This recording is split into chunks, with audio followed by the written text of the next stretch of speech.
Hello, welcome to Creative You Podcast. It's a knitting and crocheting podcast, and I'm Catherine Kirby, and I'll be your host. And I'd like to welcome you into my home and thank you for joining me. There are so many podcasts now that you can tune into, that you can watch, and thanks for joining into mine. I have always been someone that doesn't like to follow the fads and I think as much as I enjoy podcasts, a lot of them have become very similar. You start out saying, I'd like to thank you for joining me. I would like to thank new subscribers. I would like to thank people that are rejoining me. And then they say, you can find me on Instagram. You can find me on Facebook. This is the cup. This is what I'm drinking. And I don't know, there used to be a podcaster years ago called The Lone Larch. She was an arborist, and she had one larch tree outside of her home. And she said that she started a podcast because everyone has something to say. But I feel like when we kind of follow a herd mentality, we do things all the same way.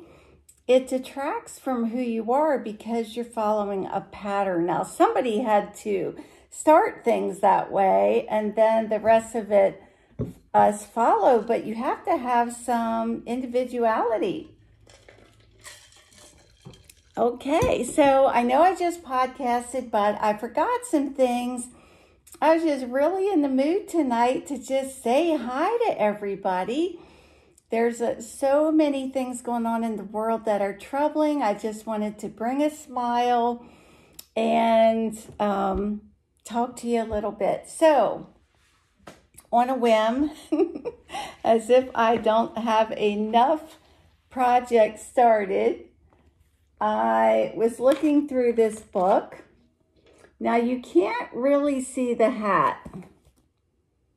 And apparently there is a break in the pattern right there that changes the stockinette stitch pattern.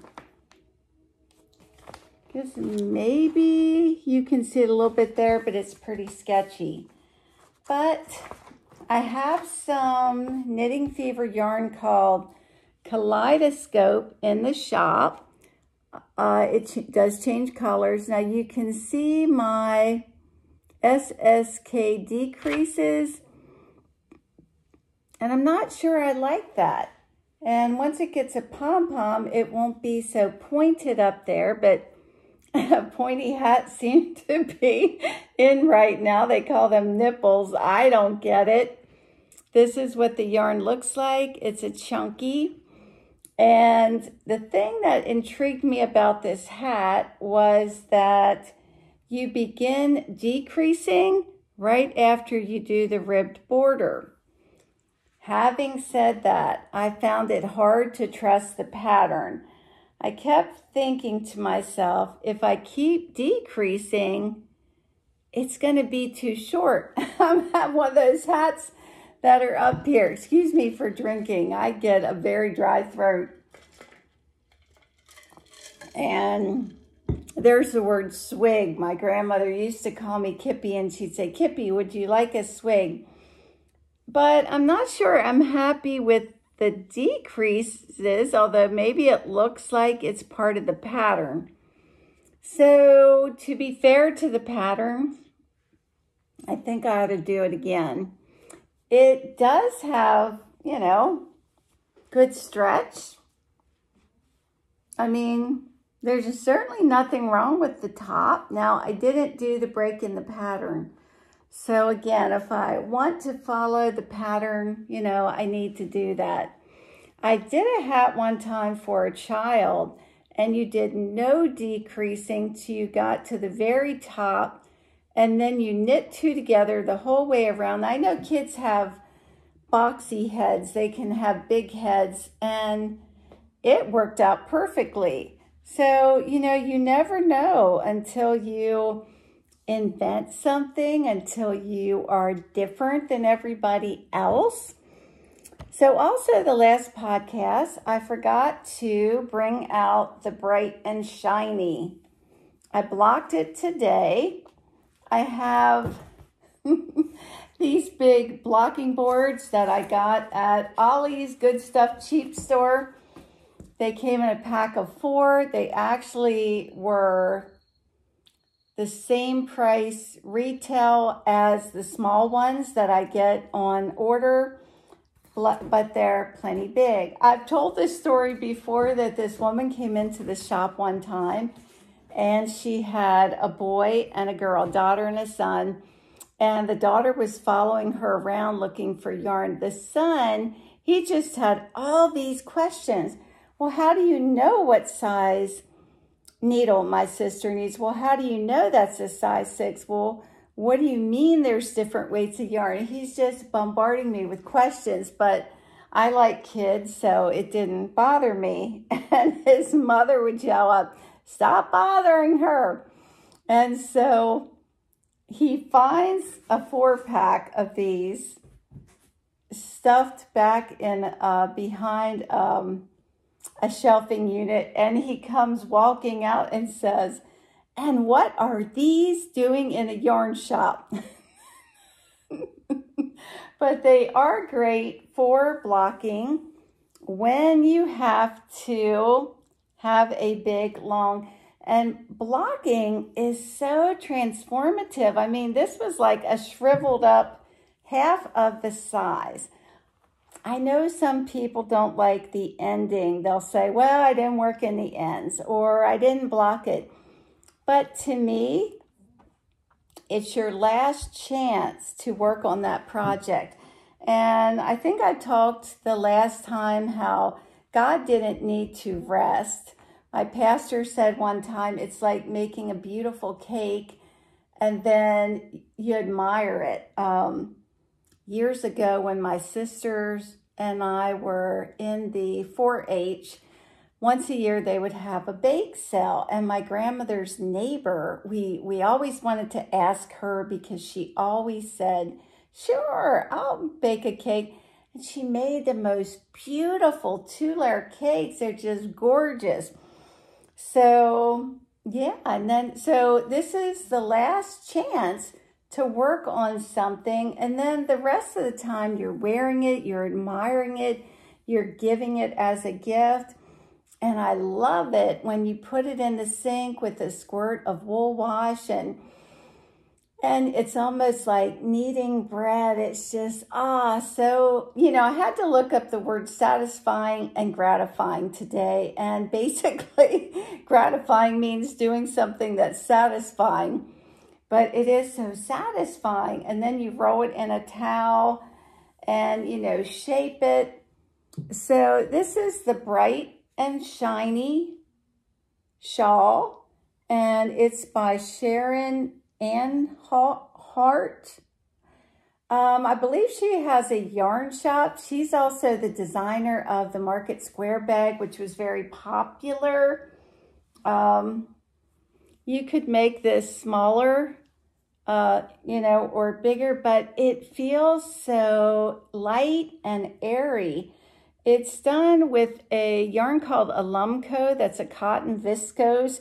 It does kind of split, but, and Sunshine Coast, which is a bamboo wool blend that changes colors. And so you do 2 rows of one, and then you pick up the other yarn. And I just love it. It's magentas, purples, and I picked an Alumco color that changed colors too. It was purples, pinks, light blues, and the Sunshine Coast is the solid color there, but it changes.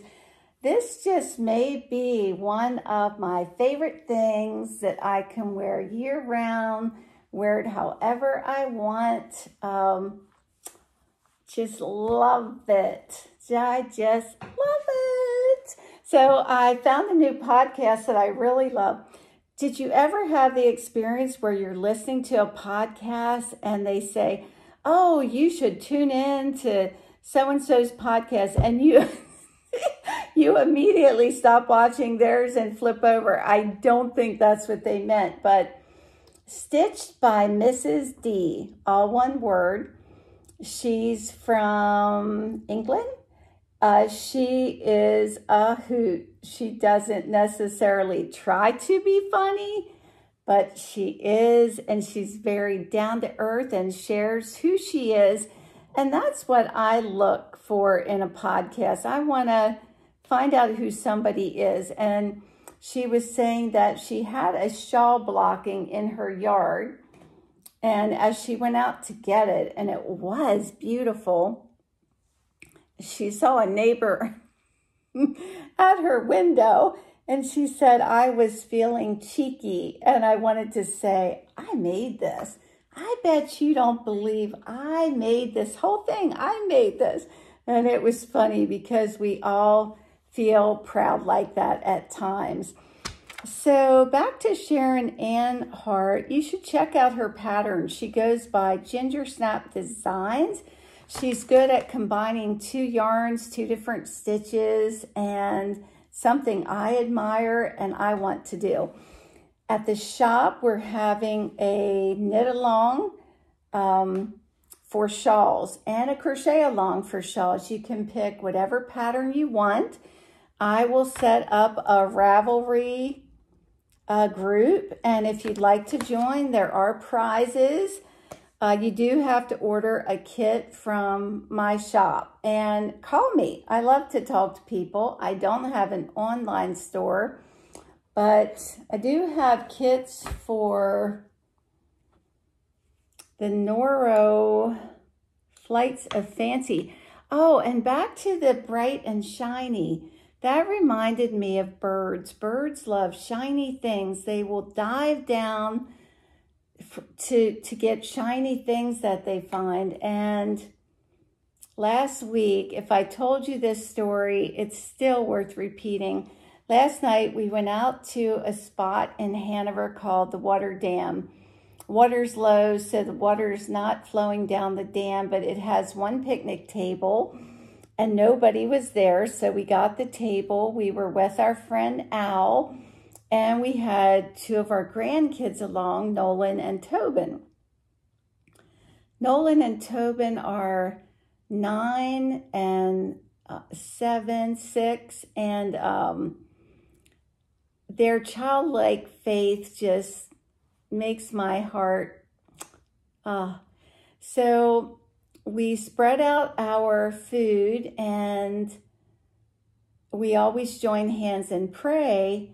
And I'll prayed a prayer, and then after a while we saw this big bird, and Al said, "That's an eagle." We don't, that's not an eagle. I said, "No, that's a hawk." He said, "No, I think that's an eagle." And I said, "Oh, yeah, it was an eagle. It was an eagle."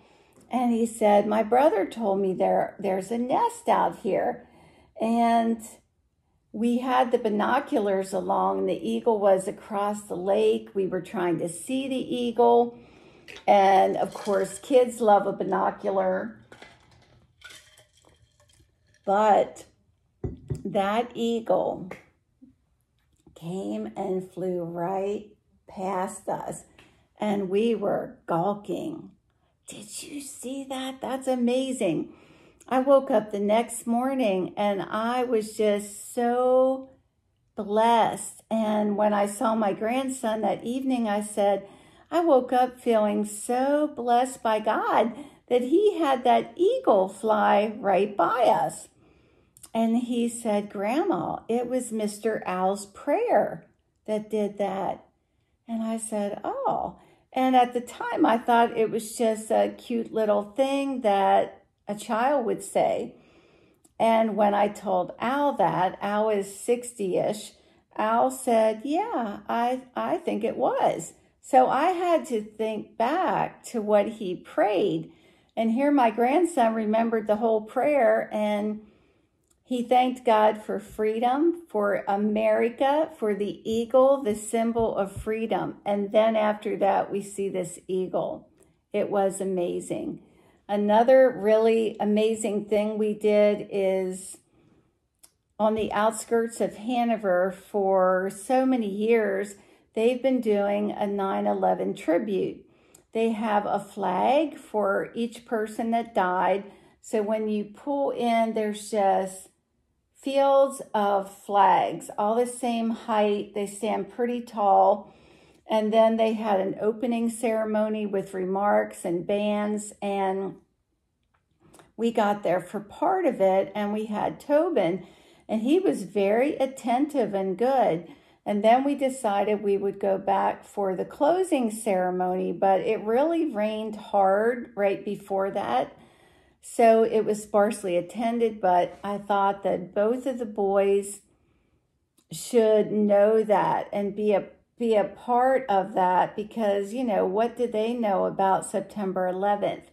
Each flag had a card and it told you about that person. There was one lady, single mom of 3 kids, like 10, 7, baby.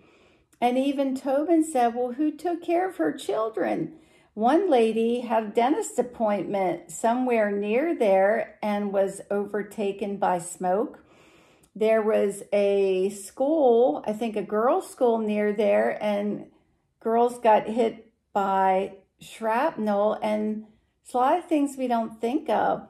And it would tell you what that person enjoyed to do, where they were. It is very, very touching. It really was. So that was special. And I'll show you the shawl. It's called Flights of Fancy. It is, and I'm podcasting late at night again here. It is a soft Noro yarn that's probably maybe a heavy worsted weight or an Aran, maybe even a bulky, kind of thicker in areas. It's so soft. The kit gives you 2 balls of yarn, 2 hanks of yarn for $18 each, and a free $9 book, Nora magazine with 27 patterns. And this is the shawl. Some people have signed up to make this, and I decided to do one too, and it comes in different colors. So join me on my Facebook page, and I will keep posting. So the kit is $36. You get the magazine free. And one of the ladies is doing the Celtic Myth shawl. It is actually a free pattern and it's lovely. Who is it by? I'll have to catch up with that the next time. But such a lovely shawl. There's one in fingering weight. There's one in sport weight. I'm doing mine in sport weight. It's going to be a basic gray, which is unusual for me. So you do the increases both sides until you get 229 stitches. And then you do this lovely broad cable around, oh, actually, I think it's a crescent shawl around the border. And for me, it's going so fast. This is Carlton Merino Sport, which I thought would be nice for garments and things. It's a merino acrylic blend. It has nice stitch definition. This is a great project to just grab, take with you, take in the car because you can't get lost.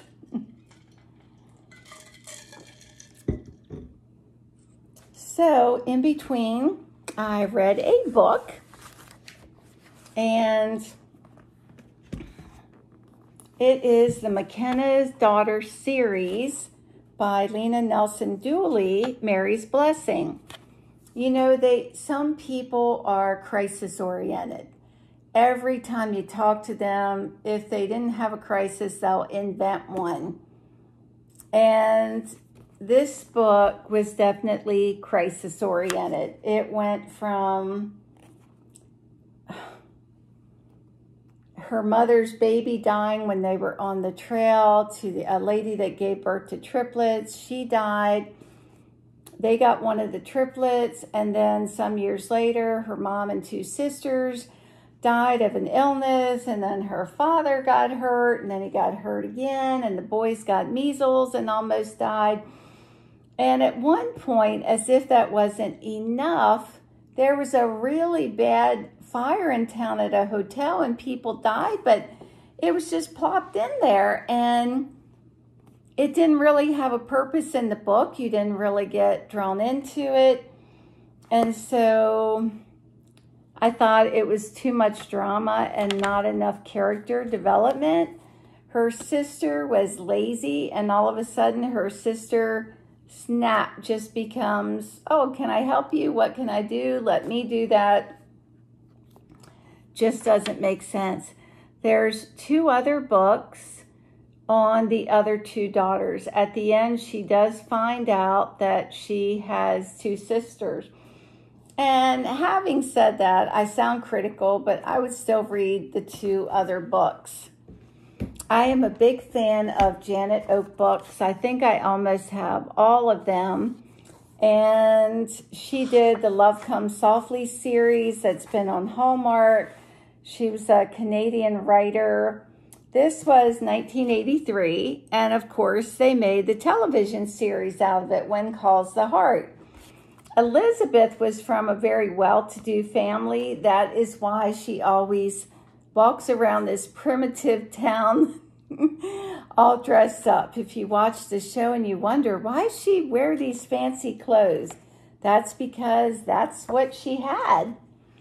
So, I also picked up African Tales, and I don't think you've lived until you've been a missionary. And I chanced upon this chapter. Almost all West African missionaries have their snake stories, or so I'm told, and I'm sure that all of them are true. Would a missionary ever tell a story that wasn't? He says, we left the town of, I can't pronounce it, Kisadugu, where I'd been meeting with a number of pastors. Darkness was beginning to fall as we made our way back to our home in Yendi. We were about 10 kilometers from our village when we spied a long log lying on the road. At least it looked like a log. That's not a log, that's a snake, my wife yelled, as the lights of the vehicle clearly illuminated the creature. There, moving ever so slowly across the dirt road, was an enormous python. It turned out to be 15 feet, 4 inches long.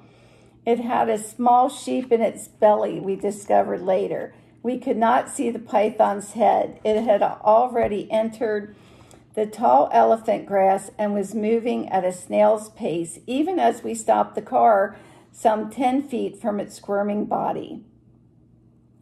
And then he gets out its rifle.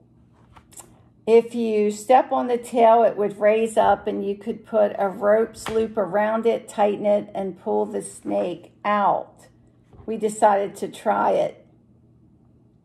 Well, they weren't getting anywhere, and then somebody came and helped. He offered Guy 50 cents to help. He probably thought we were insane, but he came and got on the far end of the rope and helped us pull. Inch by inch, the snake was now being pulled back to the center of the row. Within minutes, there it was, all 15 feet of him or her curled up now in a circle on the road. Whoa. The python's head was now resting on its body, and my gun was now poised about a foot away from its head. Oh, I'm sorry. I thought he had already shot it. This would make several good meals. Oh, my goodness. After I skinned it, of course. First, we had to get it into the truck, and it took all the strength we had. It was so large. I gave the man $1, and he was very grateful. It was late at night when we got home. I put the snake in a 55-gallon drum. How I got it there, I do not remember. I went the next morning to my missionary colleague's house to tell him of this incredible story. I knew he would certainly be impressed. I got one bigger than that, he said. Oh, that unsympathetic old so-and-so, I thought, as he rambled on about a python he killed a couple of nights earlier when he was out. He told me how he had come upon a python about to eat a calf.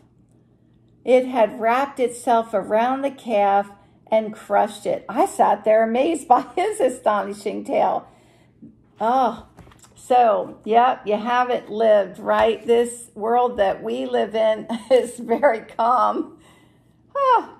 Up against that. Although my neighbor, who was elderly when we moved in, told us that when they went to Africa, their first night there, they went out in a Jeep. And as they were going through the dirt road, bumping along, a black mambo snake, came down and went across her, and she was literally scared to death. So the Spiral Motif String Bag by Lisa Jedi Gwinner. I hope you can see the bottom. I blocked this on a big dinner plate. I have a good picture of it on Facebook. And blocking it did great. It lengthened it, it widened it. Again, I love my last hour or so working on a project, giving it the finishing touches. And so I decided to do single crochets around the edging and around the handles. The handles looked okay before, but this has a much more finished look to give them that, and around the edge. And I almost sewed my one handle on twisted. I've done that before, and it's so discouraging. This looks pretty roomy, and it was done with Euro Kid Cotton, 1 skein, so it's a $10 project. Had a little bit of yarn left. So last podcast, I was telling you about a movie called The Hero. I mean, I couldn't remember the actor's name. It was Sam Elliott. Do you think I could think of that? And at the beginning of the movie, his heart just wasn't in it. And he did radio announcing, and he had to do this advertisement that said something like, Lone Star barbecue sauce is perfect for your chicken. They'd say, again, Lone Star barbecue sauce is perfect for your, again, Lone Star again.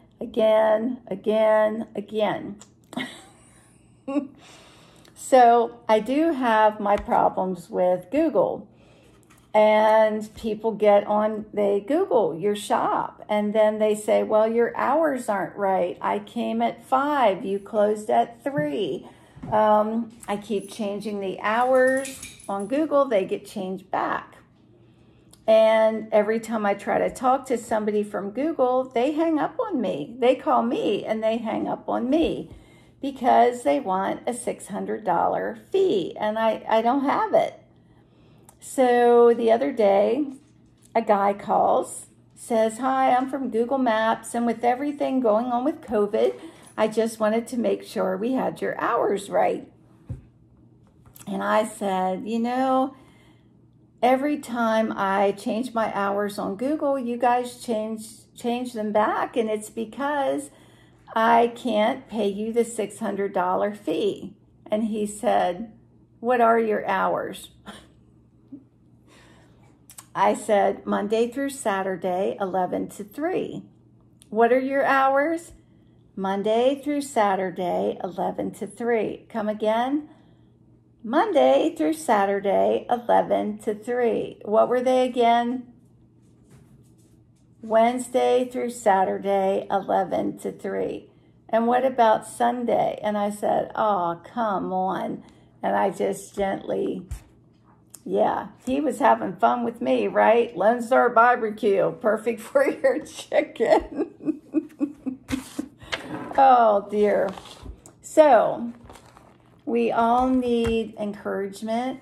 There's a lot of stuff going on that's not right, makes us feel sad, angry. You don't know what to do with those emotions. But there's a minor prophet in the Bible called Habakkuk, Habakkuk. And he lived a long, long time ago, a long time before Christ walked the earth, and things weren't going well. And this was his prayer. He praised God. He just praised him, how before him went the pestilence and burning coals went forth at his feet. And he just praises God. The everlasting mountains were scattered and so forth. But he ends, well, the amazing person of God, the mountains saw you and they trembled. The overflowing of the waters passed by. The deep uttered his voice and lifted up his hands on high. The sun and moon stood still. And he goes on. And then he ends with, I trembled in myself that I might rest in the day of trouble.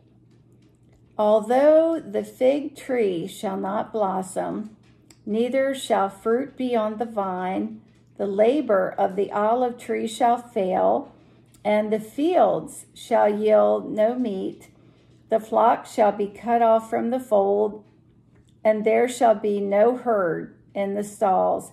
Yet will I rejoice in the Lord. I will joy in the God of my salvation. The Lord is my strength, and he will make my feet like hinds' feet, and he will make me to walk upon high places. Isn't that beautiful?